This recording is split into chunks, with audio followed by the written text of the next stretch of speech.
여러분 7장에서 인생의 유한함과 세상의 부패성에 대해 가르친 전도자 솔로몬은 이제 본장에서 이런 세상을 살아가는 인생들에게 올바른 삶의 지혜를 가르쳐주고 있습니다. 전도자는 지혜자의 얼굴에는 광채가 나고 사나운 것이 없어진다 그랬어요. 오늘 여러분 지혜의 근본은 하나님이라고 계속해서 전도서에서 우리는 말씀을 나누었습니다. 그렇다면 이 내면적 변화는 외적 변화도 가져온다 이런 말씀이에요. 얼굴에 광채가 났다는 것은 내면적으로 만족해야 하고 기뻐하고 감사한다는 겁니다. 그런 사람에게 얼굴에 광채가 난다는 거예요. 여러분 모세가 이스라엘 백성을 광야에 인도하다가 하나님의 부름을 받고 시내산에 올라가서 십계명 2돌판 갖고 내려올 때 하나님을 만난 그 모세의 얼굴에 광채가 나는데 백성들이 눈이 부셔서 볼 수가 없어서 수건으로 가리고 내려왔다 하는 말씀을 해요. 여러분이 은혜 받으면 여러분의 표정이 달라지고 아주 이 고약한 인상들이 은혜로운 인상으로 바뀔 수 있다는 거예요. 그게 오늘 1절 말씀입니다. 사람의 지혜는 그 사람의 얼굴에 광채가 나게 하나니 그 얼굴에 사나운 것이 변하느니라. 오늘 교회 올 때 인상 찌푸리고 못마땅하게 변비증 환자처럼 앉아있는 여러분들이 돌아갈 때는 말씀과 성령의 다리미로 쫙 펴져가지고 싱글벙글하고 웃으며 기뻐하며 돌아갈 수 있는 은혜가 임하기를 축원합니다. 그러려고 교회 오는 거 아니에요? 그렇지 않다면 올 때도 지옥 갈 때도 지옥이라면 뭐 하려고 교회까지 우리가 나와야 될 이유가 있어요. 그런데 오늘 지혜자는 이 속사람, 그러니까 이 속에 하나님의 영, 하나님을 소유한 사람은 얼굴에 빛이 난다는 거예요. 왜냐하면 주 안에서 기뻐하지요, 항상 기뻐하지요, 범사에 감사하지요. 이러다 보니까 만족감이 있어서 얼굴에는 표정이 밝고 희열이 넘치고 이런 모습을 보여주는 거예요. 오늘 심령의 즐거움이 있으면 얼굴에 광채가 난다는 거예요. 예수 그리스도 안에서 만족이 있고 기쁨이 있고 감사가 있고 소망이 있으면 얼굴에 광채가 날 줄 믿습니다. 고약한 인상들이 바뀌어질 줄 믿습니다. 인상이 변해야 돼요. 인상이 더러워가지고 항상 벌레 씹은 얼굴하고 막 교회할 때도 막 이러고 다니면 꼴도 보기 싫어. 여러분 그런 사람 좋습니까? 아유 예, 네, 뭐 이렇게 웃는 얼굴 이게 보기 좋지. 잘해 보고 말이야. 뭐 자기가 뭐가 이렇게 기분 나쁜 일이 있는지 모르지만, 그런데 이 성경은 전도자는 지혜를 소유한 사람은 얼굴에 광채가 난다, 이런 은혜 받으시기를 축원합니다. 이런 은혜가 있고 장사해야 그냥 손님들이 왔다 홀딱반 해가지고 계속 와서 사갔지. 인상 팍 쓰고 꿈에 나타날까봐 겁나서 보기 싫은 사람들은 장사도 안 돼요. 사업을 해도 마찬가지입니다. 사업을 해도 여러분의 화상이 얼마나 중요한지 몰라요. 어떤 사람은 그 인상이 막 끌리는 인상이 있어요. 사람을 막 이렇게 끌어당기고 빨아들이는 인상. 이건 장사도 잘 되고 승진도 잘하고 다들. 그런데 오늘 어차피 우리가 자유민주주의로 태어났는데 어떻게 하겠어요? 그걸 성경에 가서 다 고칠 것도 아니고. 그러나 은혜 받으면 변한다는 거예요. 은혜 받으면. 성경은 말씀하기를 사나운 것도 바뀐대요. 사나운 것도. 늘 말하지만 제가 여기 나오기 전까지 얼마나 미소 작전을 많이 하는지 아세요? 우리 집사람이 노상 여보 입술 약간 땡기라고 노상 지적하는 게 그거예요. 내가 이러고 있으면 아주 볼썽사납다는. 그래서 약간 땡기래요. 너무 땡기면 그것도 이상해요. 그래서 거울 보고 그래서 약간 미소를 머금은 그런 모습 보이려고 무지 노력하는 사람이에요. 제가 계속해서 사람들 앞에 서야 되는 연예인 아닙니까? 그러다 보니까 자기관리, 우리 믿는 사람들이 자기관리라고 하는 거 굉장히 중요한 거예요. 여러분이 매력 포인트를 살리는 거, 여러분의 인상을 아름답고 호감형으로 바꾸는 거, 이보다 중요한 일이 있어요. 그래 요즘에는 여성만 성형이 아니라 남자들도 성형을 많이 한다고 그러죠. 성형외과 가서 면접 시험에서 합격하려고 성형한다는 거예요. 하여튼 은혜 받으면 바뀐대요.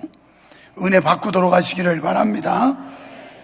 그런데 이 하나님과 교제하는 성도는 그 얼굴에 있어서나 삶에 있어서 하나님의 영광을 드러낸다는 거예요. 전도자는 누누이 지적한 대로 세상은 악하고 부조리하다는 사실을 지금 말씀하는 겁니다. 악인이 형통하고 오히려 의인이 위축되는 듯한 세상살이를 볼 수 있어요. 그래서 갈브레이드라고 하는 사회학자는 오늘날을 불확실성의 시대라 이렇게 말했어요. 부조리하고 불의하고 불확실한 세대가 우리가 지금 살아가고 있는 이 세대라는 거예요. 여러분, 전도서를 기록한 솔로몬도 하나님의 은혜보다는 세상의 재물, 명예, 그 다음에 여색 등 이런 데 빠져가지고 세상 즐거움을 마음껏 누렸던 사람입니다. 그러다가 결론은 뭐냐면 다 헛되더라. 내가 해보니까 헛되더라. 그러니까 우리는 답습하지 말라는 거예요. 우리는 경험은 직접 경험과 간접 경험이 있잖아요. 직접 경험, 내가 그걸 체험한 걸 직접 경험을 하지만 간접 경험은 듣고 배워서 아는 경험이 있어요. 그러면 솔로몬처럼 나도 솔로몬처럼 경험해보고 바꾸겠다. 미련한 짓이죠. 솔로몬이 온갖 짓 다 해보고 결국 이건 다 허사더라. 그래서 나는 하나님 앞에 회개하고 하나님 앞에 순복하기로 결심했으니 여러분들도 그런 우를 범하지 말고 그런 실수를 범하지 말고 나 같은 전철을 밟지 말고 여러분은 알아차려서 지혜로운 삶을 살아주세요라고 성경을 통해서 우리에게 교훈하고 있는 말씀입니다. 그러니까 솔로몬은 부조리한 현실, 불확실한 세상 가운데서 생애 허탄한 것을 다 경험한 후에 여호와 하나님의 주권에 복종하기로 결심했다는 겁니다. 전도서는 바로 이러한 솔로몬의 참회록이요 회개할 수밖에 없도록 역사하시는 하나님의 섭리에 대한 기록입니다. 여러분, 우리는 세상 살면서 내 마음과 뜻대로 다 되는 일보다는 안 되는 일이 더 많습니다. 이게 부조리한 세상. 마음과 뜻대로 되면 얼마나 좋겠어요. 잠언 16장 1절에 마음의 경영은 사람에게 있지만 말의 응답은 하나님께로서 난다. 이걸 느꼈어요. 그리고 잠언 16장 9절에 사람이 그 길을 계획할지라도 걸음은 여호와 하나님이 인도한다는 거예요. 우리가 아는 것 같지만 결국 하나님의 주권과 섭리 속에서 우리는 인도받을 수밖에 없는 겁니다. 우리가 무지해서 하나님의 지혜를 다 모르기 때문에 내가 아는 것 같이 보여지고 내가 결정한 것 같지만 결국은 하나님이 하시는 거라는 거예요. 하나님. 믿습니까? 여러분, 사람은 아무도 자기 죽는 날을 알 사람이 없다는 거예요. 분명히 우리가 한 번 죽는다는 건 인정을 하는데 언제 죽을지는 아무도 몰라요. 이건 하나님만이 아시는 1급 특급 비밀입니다. 오늘이라도 하나님이 부르시면 가야 돼요. 찬양자다가 다음 주에 못하고 갈 수도 있어요. 물론 가지 말기를 바라지만 이건 소박한 내 뜻이지 하나님 뜻은 부르면 가는 거예요. 유 목사가 설교하고 오늘 저녁 설교 못하고 하나님이 부르시면 가야 하는 게 인생이에요. 아무도 몰라요. 아무도 몰라. 그래서 밤사이에 그냥 돌아가는 분들이 많아가지고 우리는 밤새 안녕하셨시오? 맨 인사가 그랬잖아요. 진지 잡수셨시오? 하도 배고파서. 밤새 안녕하셨시오? 그냥 맨 이러면서 인사를 했단 말이에요. 하나님만이 아는 거예요. 그러므로 우리는 본질적으로 영원하지 못하다는 것과 아무리 지혜롭다 해도 유한한 존재라는 사실을 깨닫는 것, 이게 지혜로운 삶이라는 거예요. 잘난 척하지만 착각에 불과한 인생이라는 사실을 알아서 인생의 허물을 깨닫고 하나님의 절대적 주권과 섭리에 순종하고 복종하는 삶, 이것이 하나님의 백성인 그리스도인들의 삶을 또 우리가 이 땅에서 살아내야 할 이런 삶인 줄 믿습니다. 2절로 4절에 보면 지혜로운 통치자에게 복종할 것을 권면합니다. 이스라엘 백성들은 사울왕 앞에서 그들의 충성을 맹세한 적이 있어요. 여러분, 하나님께서는 모든 만물 가운데 질서를 가지고 이루셨어요. 그래서 하나님께서는 인간의 삶에 있어서 질서를 이루어 놓으셨는데, 왕과 백성 사이, 부모와 자식 사이, 연장자와 연소자 사이, 이렇게 도덕적 질서를 주신 겁니다. 교회에서도 마찬가지죠.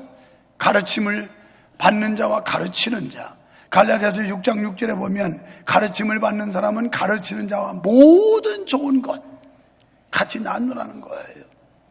사도행전 2장 40절에 보면 사도들의 가르침을 받았다, 이렇게 말씀을 해요. 여호수아 1장 17절에 보면 모세가 떠난 뒤에 여호수아가 이스라엘 인도하게 되는데, 그때 백성들이 뭐라고 그러냐면, 우리가 모세에게 순종하던 것 같이 당신에게도 순종할 테니 강하고 담대하십시오. 그리고 앞으로 우리를 이끌고 나가 주십시오. 이렇게 나와요. 이 질서. 여러분, 혼자는 질서가 필요 없어요.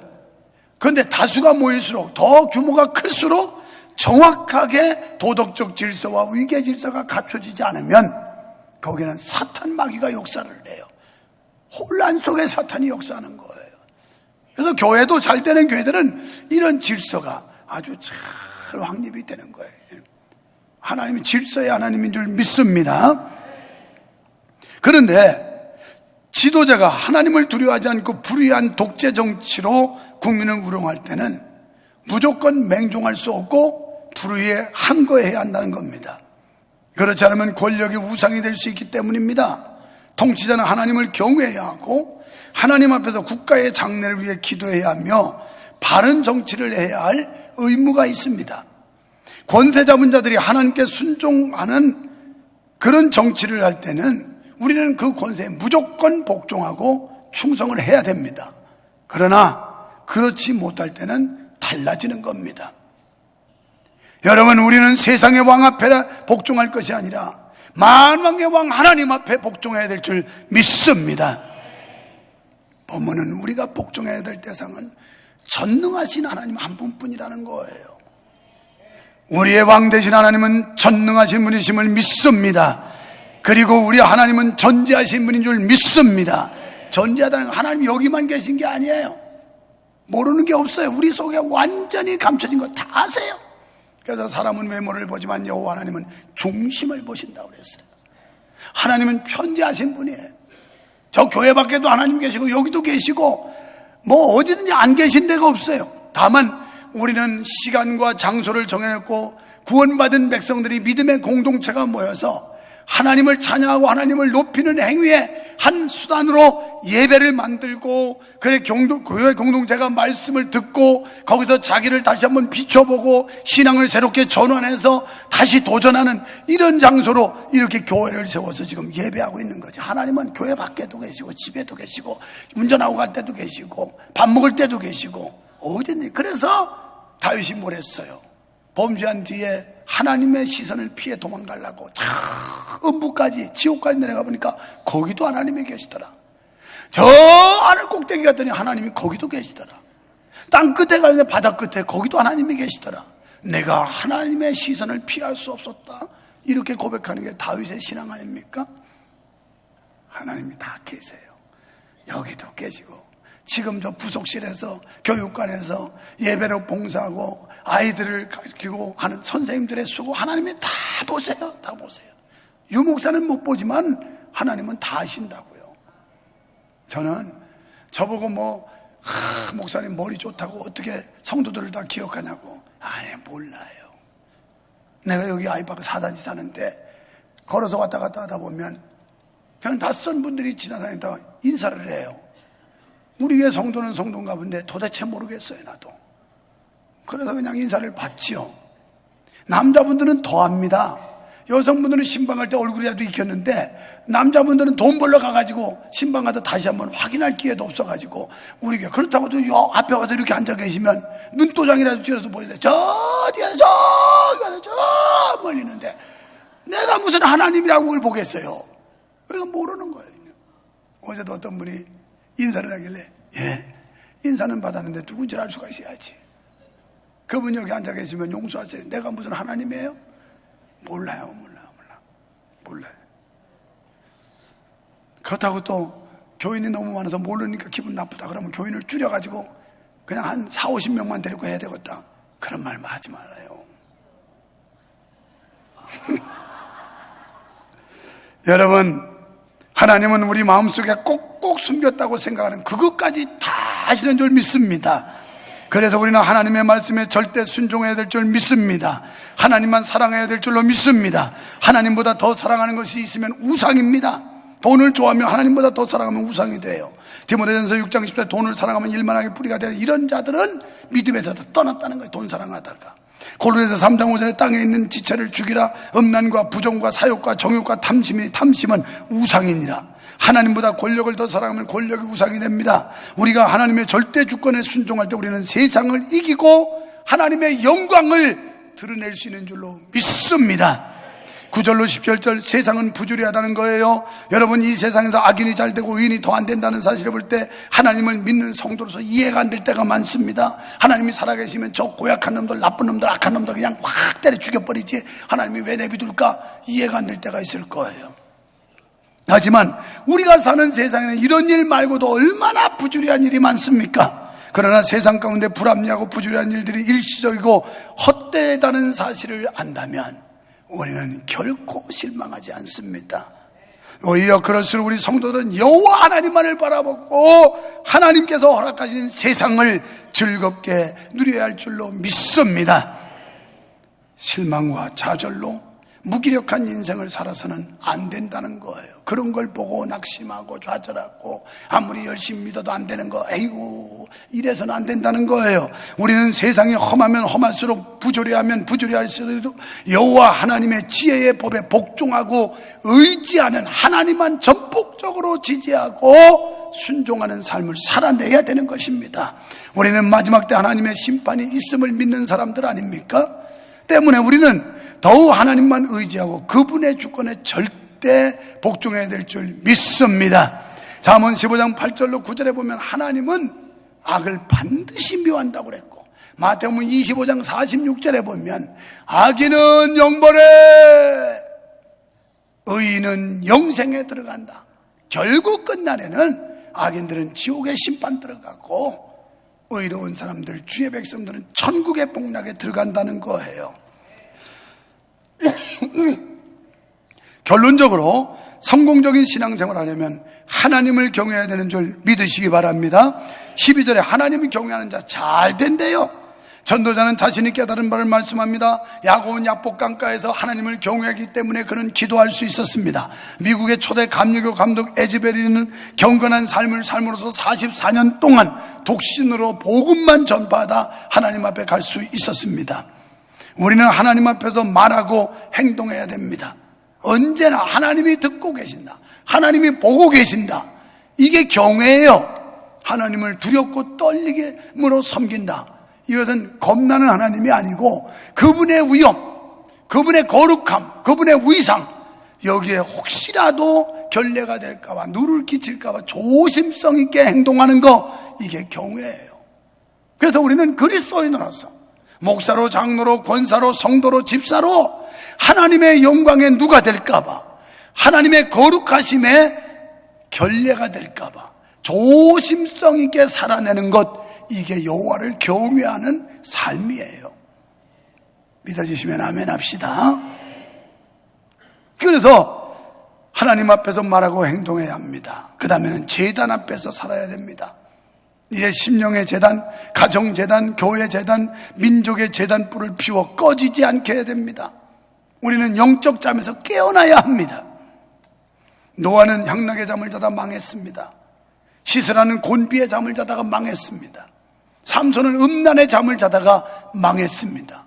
이런 잠들에서 깨어나시기를 주의 이름으로 축원합니다. 이런 것들이 결국 큰 시험을 초래했음을 성경은 우리에게 깨우쳐주고 있습니다. 그러므로 하나님을 경외하는 자들은 기도하다가 쉬는 죄를 범하지 말아야 합니다. 끝으로 절제하는 성도가 되어야 합니다. 성령의 9가지 열매 가운데 마지막 은사가 절제예요. 우리가 아무리 큰 은혜, 아무리 큰 은사를 받았어도 이 절제의 은사, 이게 없으면 다 망치는 거예요. 그래서 성령의 9가지 은사를 쭉 열거하면서 마지막 은사에 절제하라 쓸 때 서야 되는 거예요. 하나님의 말씀에 세우면 서야 되는 거예요. 가라 그러면 가야 되는 거예요. 이게 그리스도인들의 삶인 거예요. 이런 삶을 살아내려니 얼마나 인간의 힘으로 힘들겠어요. 그런데 하나님이 주시는 은혜를 받으면 쉬워요. 이렇게 좋은 계절에 예배당 와가지고 이렇게 딱딱한 의자에 앉아서 말씀 듣는 게 인간적으로 생각하면 얼마나 힘들겠어요. 그런데 은혜 받은 우리는 아무렇지도 않아요. 이게 지극히 자연스럽고 일상처럼 느껴지고, 아멘을 죽으라고 안 하지요. 하여튼 지극히 자연스럽고 일상처럼 느껴지고 마땅히 할 것처럼 받아들여지고, 이게 바로 은혜 있는 사람 아니겠어요? 은혜 없어 보세요. 2부 예배 때 제가 그랬어요.